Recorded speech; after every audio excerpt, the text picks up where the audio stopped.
The following tutorial describes how the new lab onboarding process makes account setup faster and more complete.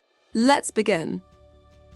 The onboarding process now focuses on the most important steps first, so you can start using DS Core without delay. Begin by creating a new lab account. Enter your email and configure your account details. After registration, additional setup tasks are moved to a post-onboarding dialog, so you can complete them later at your convenience.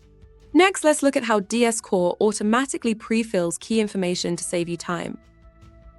During onboarding, DS Core now pre-fills your language and country based on your registration details. Opening hours are also preset to Monday through Friday, 9 a.m. to 6 p.m. You can adjust these settings anytime, but this default setup helps you get started quickly.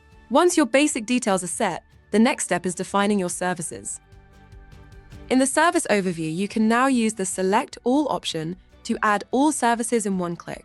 Why is this important? Only the services you mark as offered will make your lab visible to dentists during the order process. If a service isn't selected, dentists won't be able to send you orders for that indication. Take a moment to review and complete your service overview. Keep in mind that new services are added regularly. These are not activated by default, so we recommend checking your service list from time to time to make sure your offerings are up to date.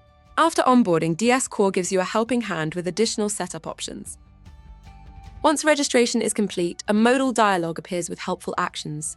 Invite dentists and let your customers know that you are using DS Core and they should submit their orders through DS Core going forward.